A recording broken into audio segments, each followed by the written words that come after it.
విమాన ప్రమాదం ఘటనా స్థలాన్ని కేంద్ర హోంశాఖ మంత్రి అమిత్ షా పరిశీలించారు. ఢిల్లీ నుంచి అహ్మదాబాద్ చేరుకున్న కేంద్ర హోంమంత్రి విమానం కూలిన స్థలానికి వెళ్లారు. అమిత్ షా వెంట గుజరాత్ సీఎం భూపేంద్ర పటేల్, కేంద్ర మంత్రి రామ్మోహన్ నాయుడు ఉన్నారు. విమానం కుప్పకూలటంపై అమిత్ షా తీవ్ర దిగ్భ్రాంతి వ్యక్తం చేశారు.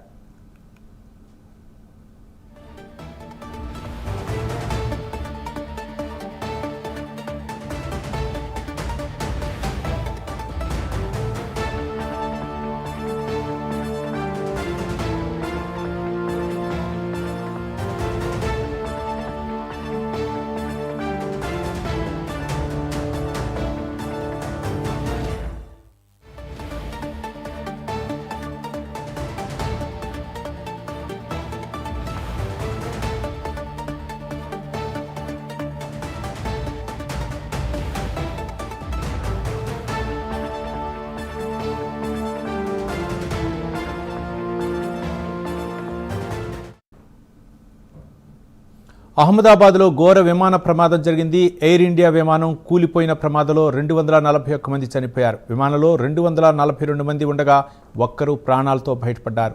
168 మంది భారతీయులు, 53 మంది బ్రిటన్ వాసులు, ఒక కెనడియన్, 7 పోర్చుగల్ వాసులు మృతుల్లో ఉన్నారు. మృతుల్లో 2 శిశువులు సహా 13 మంది చిన్నారులు ఉన్నారు.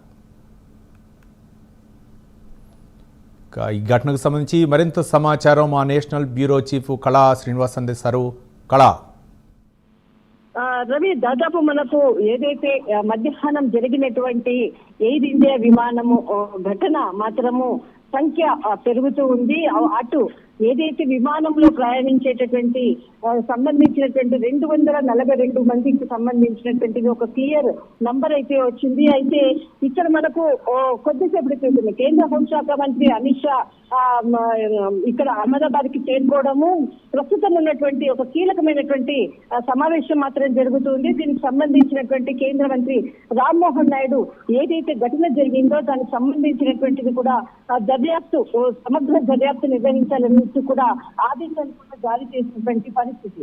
మరొక వైపు ఈ ఘటనకు సంబంధించినటువంటి ఏదైతే హాస్టల్, అంటే డాక్టర్స్ కి సంబంధించినటువంటి హౌస్ సర్జన్ చేసేటటువంటి హాస్టల్, మధ్యాహ్నం అందరూ కూడా దాదాపు 50 నుంచి 60 మందికి పైగా హాస్టల్లో భోజనం చేసి వెళ్ళేటటువంటి సమయంలోనే ఈ విధంగా విమానం కూలడంతో దాదాపు అక్కడ మధ్యాహ్నం నుంచి కూడా గంటకు కూడా ఏదైతే డాక్టర్ వృత్తిలో ఉండేటువంటి వాళ్ళకి ఈ రోజు ఈ స్థితి, అంటే వాళ్ళ స్నేహితులే వాళ్లకు ట్రీట్మెంట్ అందించేటటువంటి పరిస్థితి. మరొక వైపు సంఖ్య కూడా గంటకు పెరుగుతుంది. దాదాపు ఇప్పటి వరకు కూడా మనకు నంబర్ అధికారికంగా ప్రకటించలేదు, కానీ ఒక 30 మంది పైగా కూడా అక్కడ డాక్టర్లు, ఏదైతే హౌస్ సర్జన్ చదివేటటువంటి స్టూడెంట్స్ ఏదైతే ఉన్నారో వాళ్ళు మరణించినట్లు కూడా స్నేహితులు చెప్తున్నటువంటి సమాచారం. దీనికి నంబర్ కి మాత్రము అధికారికంగా ప్రకటించేటటువంటి అవకాశం ఉంది కొద్దిసేపట్లో. అయితే ఇక్కడ మనకు చాలా కీలకంగా, అంటే ఇందులో ప్రయాణించేటటువంటి ఎవరైతే మృత్యుంజయుడిగా బయటికి వచ్చినటువంటి పరిస్థితి, ఇంకొక వ్యక్తి కూడా ఈ ప్రమాదం నుంచి బయటపడినట్లు కూడా తెలుస్తుంది.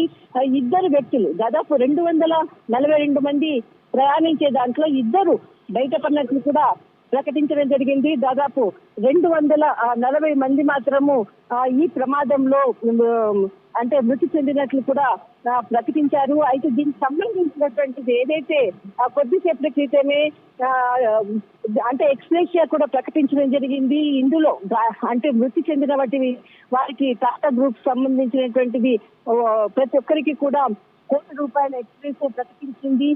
మరి ఏదైతే బిల్డింగ్, అంటే హాస్టల్ బిల్డింగ్ ఏదైతే డాక్టర్స్ కి సంబంధించినది ఉందో దాని భవన నిర్మాణానికి కూడా ఖచ్చితంగా బాధ్యతను కూడా మేమే తీసుకుంటాము. ఎవరైతే ఇంట్లో గాయపడ్డారో వారికి కూడా వైద్య ఖర్చులు అంతా కూడా పూర్తిగా బాధ్యత వహిస్తుందంటూ కూడా టాటా గ్రూప్ కూడా ప్రకటించిన సందర్భం రవి.